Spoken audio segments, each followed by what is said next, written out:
Hello दोस्तों। इस video में आप सीखेंगे मध्य बिंदु प्रमेय।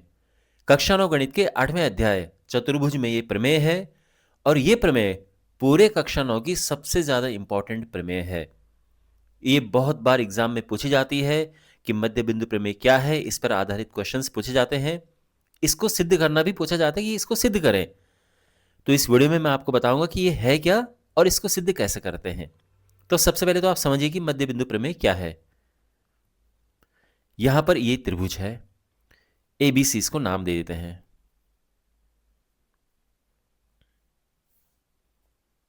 ठीक है। अब इसमें एक भुजा ए बी और एक भुजा ए सी, इनके मध्य बिंदुओं को आपस में जोड़ते हैं। तो ए बी का मध्य बिंदु ये है, इसको नाम देते हैं डी। और ए सी का मध्य बिंदु ये है, इसको नाम देते हैं ई। अगर हम इन्हें जोड़ते हैं,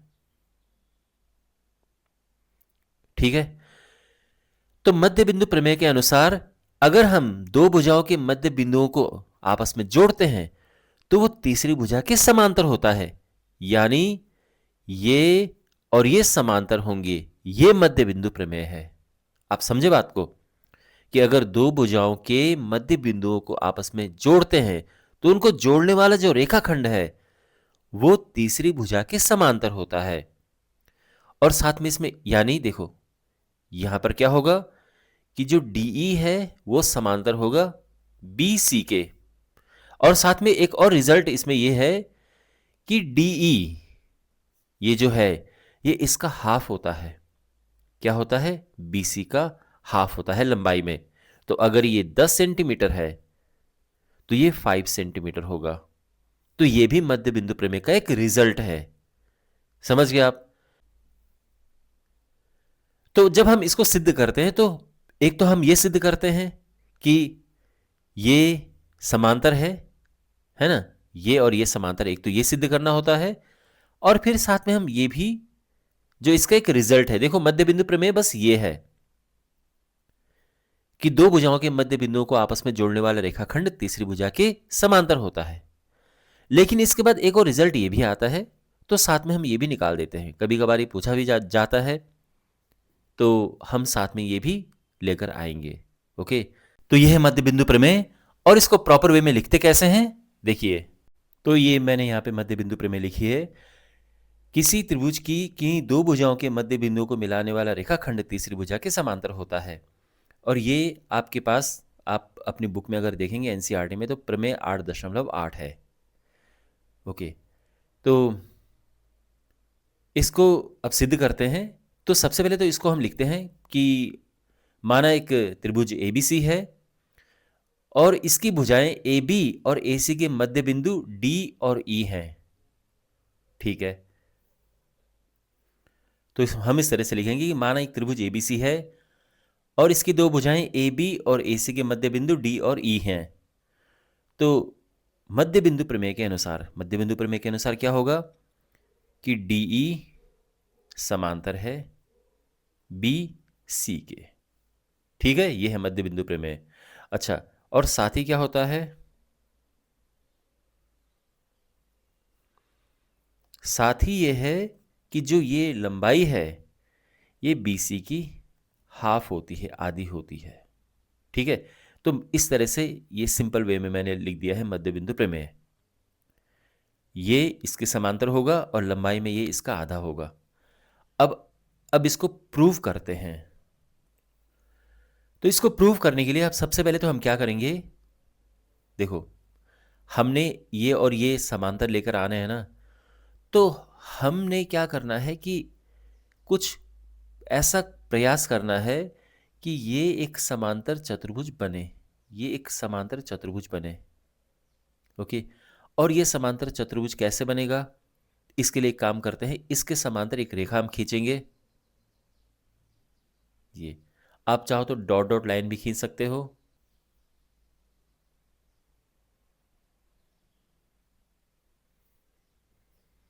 ठीक है ना? ये, तो ये हमने इसके समांतर ये खींचे। तो ध्यान रखना, ये और ये आपस में समांतर हैं। अच्छा, ये रेड हम हटा देते हैं यहां से क्योंकि ये हमने सिद्ध करना है।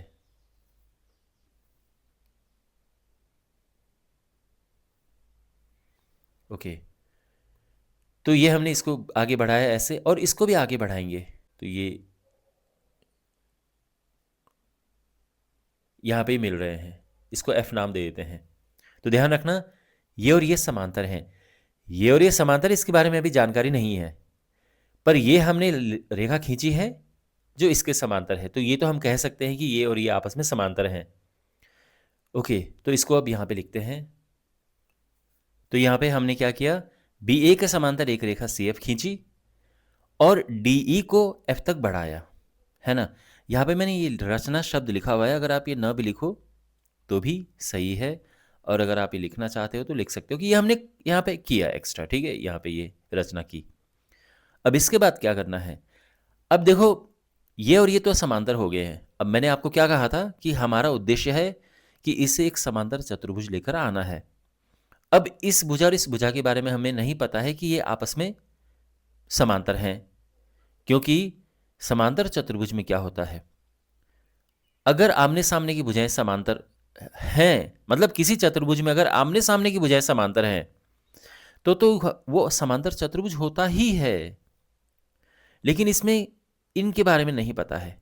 तो फिर एक और गुण है चतुर्भुजों का, इस बात का ध्यान रखो आप, कि किसी चतुर्भुज में अगर सम्मुख भुजाओं का एक युग्म समांतर है और बराबर है लंबाई में, तो वो समांतर चतुर्भुज होता है। तो भले हमें इनके बारे में कुछ नहीं पता है, लेकिन हमें यह पता है कि ये और ये समांतर हैं और साथ में लंबाई में बराबर भी हैं, तो ये एक समांतर चतुर्भुज होगा। तो आप समझ गए ना।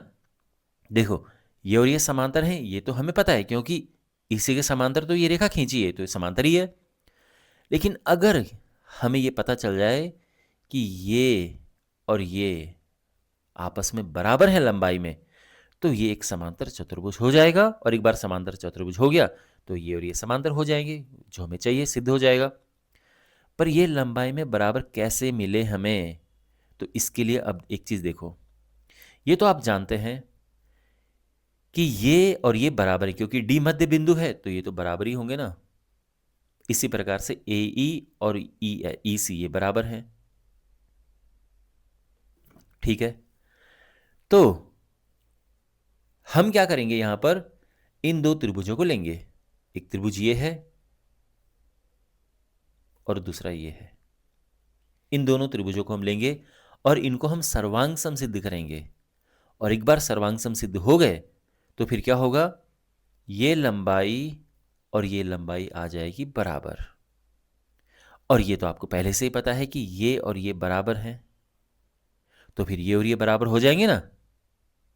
समझ रहे हैं आप बात को। तो हमने क्या करना है, इन दोनों त्रिभुजों को सर्वांग सम सिद्ध करना है। अब ये हमारा काम है, इसमें ये हमारा पहला टारगेट है। तो हम लिखेंगे त्रिभुज ADE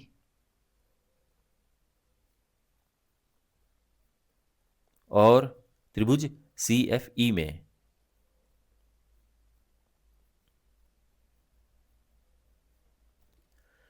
और हमेशा की तरह पहले माइंड में सॉल्व कर लेते हैं कैसे होगा, और उसके बाद तब लिखेंगे हम।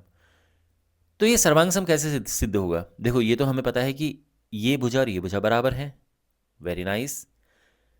इसके बाद अलावा क्या पता है, हमें ये पता है कि ये कोण और ये कोण आपस में बराबर हैं, क्योंकि इनको कहते हैं शीर्षाभिमुख कोण।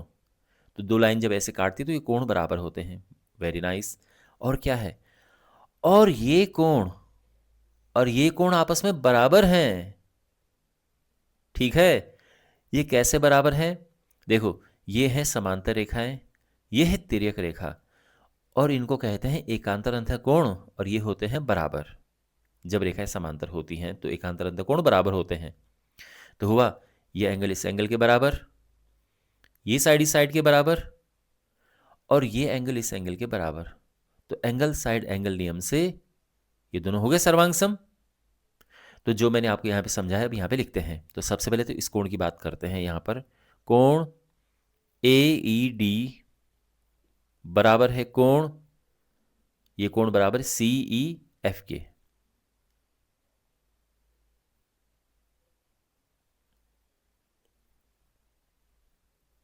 ये क्यों बराबर है, क्योंकि ये शीर्षाभिमुख कोण है। अब ये भुजा और ये भुजा बराबर है, यानी ए ई बराबर सी ई। और आप जानते हैं कि क्यों ये और ये क्यों बराबर हैं? क्योंकि ई ए सी का मध्य बिंदु है।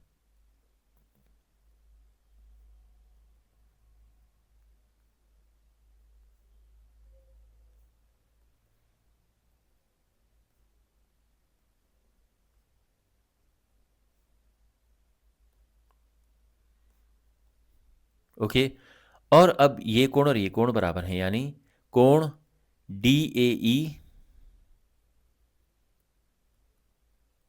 बराबर है इस कोण के कोण एफ सी ई।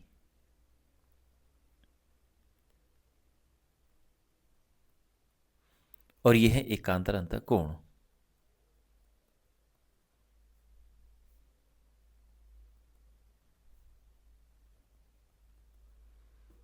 ओके, तो इसीलिए किस नियम से ये सर्वांग सम है? इसीलिए त्रिभुज ए डी ई सर्वांग सम है त्रिभुज सी एफ ई के, और ये है एंगल साइड एंगल नियम।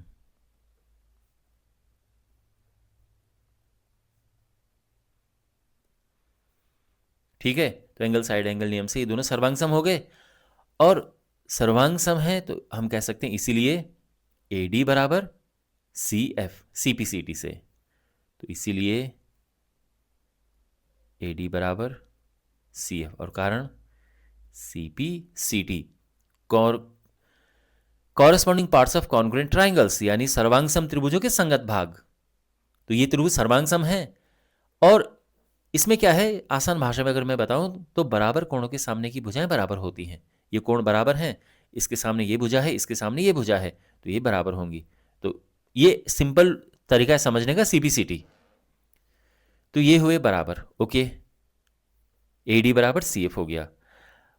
और चूंकि ये हम जानते हैं कि ए डी बराबर है बी डी, देखो ए डी बराबर बी डी है ना। ये क्यों बराबर है? क्योंकि डी ए बी का मध्य बिंदु है।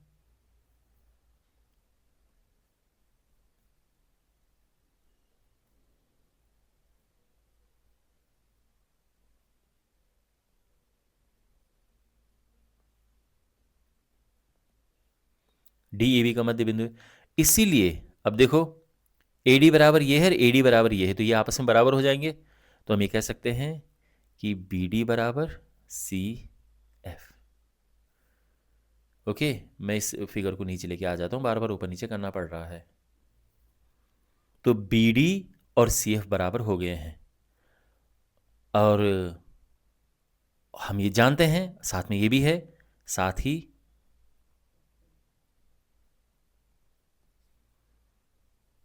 जो बी डी है वो समांतर है सी एफ के। तो शुरू में हमने इसी के समांतर तो ये रेखा खींची थी, तो ये समांतर भी है।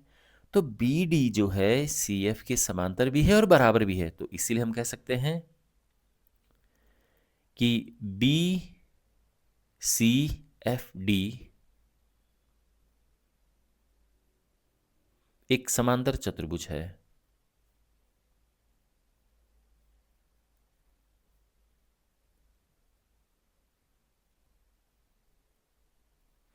कारण में हम क्या लिख सकते हैं कि जब किसी चतुर्भुज की सम्मुख भुजाओं का एक युग्म समांतर और बराबर हो तो वो समांतर चतुर्भुज होता है। ठीक है, ये आप चाहो तो लिख सकते हो। तो ये आप लिख सकते हैं कि यदि किसी चतुर्भुज की सम्मुख भुजाओं का एक युग्म समांतर और बराबर हो तो यह समांतर चतुर्भुज होता है। देखो, आप लिख भी सकते हैं और ये नहीं भी लिखो तो भी कोई प्रॉब्लम नहीं है, ये पर्याप्त है। बट अगर लिख दोगे कोई दिक्कत नहीं है। मेन मोस्ट इंपॉर्टेंट बात है आपके कॉन्सेप्ट क्लियर होने चाहिए। खैर, अब देखो, चूंकि ये एक समांतर चतुर्भुज है जो बी सी एफ डी है, चूंकि यह एक समांतर चतुर्भुज है बी सी एफ डी, इससे क्या होगा, समांतर चतुर्भुज में विपरीत भुजाएं जो होती है, सम्मुख भुजाएं समांतर होती हैं। तो इसीलिए डी एफ समांतर है किसके, बी सी के हो जाएगा। और इससे क्या होगा, डी ई समांतर हो जाएगा बी सी के। और यही तो हमने सिद्ध करना था। ठीक है, तो यही है मध्य बिंदु प्रमेय और यह है इसको सिद्ध करने का कि किस तरह से हम सिद्ध करते हैं। अब मैंने आपको एक और बात बताई थी कि ये चीज़ लंबाई में इसकी आधी होती है। अब ये कैसे करें? तो देखो देखो ये भी करते हैं, ठीक है ना। तो यहां पे अगर आप देखें, चूंकि ये दोनों त्रिभुज आपस में सर्वांग हैं, त्रिभुज ए डी ई सर्वांग सम है त्रिभुज सी एफ ई के, इसीलिए ये लंबाई और ये लंबाई बराबर है, यानी जो डी ई है बराबर है एफ ई के, है ना। ये और ये बराबर है आपस में लंबाई में। क्यों? सीपीसीटी से एक बार सर्वांग सम हो गए तो उनके संगत भाग बराबर होते हैं, तो ये और ये बराबर है। अच्छा, अब चूंकि जो डी एफ है ये तो बी सी के बराबर है। भाई ए बी सी डी एक समांतर चतुर्भुज है, तो समांतर चतुर्भुज में सम्मुख भुजाएं तो बराबर ही होती है ना। समांतर चतुर्भुज में सम्मुख भुजाएं बराबर होती हैं, तो ये और ये बराबर हैं। अच्छा, अब इससे क्या होगा? देखो डी एफ क्या है? डी एफ है D E plus F E.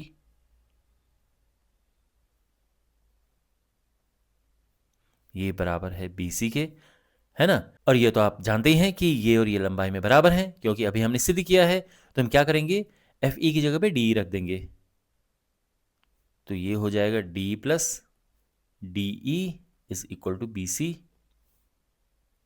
यानी 2DE is equal to B C, और हो जाएगा DE is equal to B C upon 2, है ना। और ये भी सिद्ध हो चुका है। तो DE और BC आपस में समांतर होते हैं और DE BC का हाफ होता है। यही हमने यहाँ पे सिद्ध करना था, जो मध्य बिंदु प्रमेय में हमने ये लिखा था।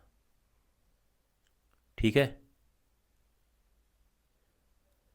तो इस तरह से हम ये सिद्ध करेंगे। मुझे उम्मीद है कि आपको पूरा ही समझ आ गया होगा। कोई डाउट हो अपना कमेंट बॉक्स में ज़रूर पूछना, अपना फीडबैक ज़रूर देना कि आपको वीडियो कैसा लगा।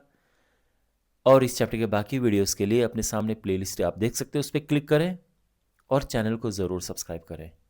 तो मिलते हैं अगले वीडियो में। Take care.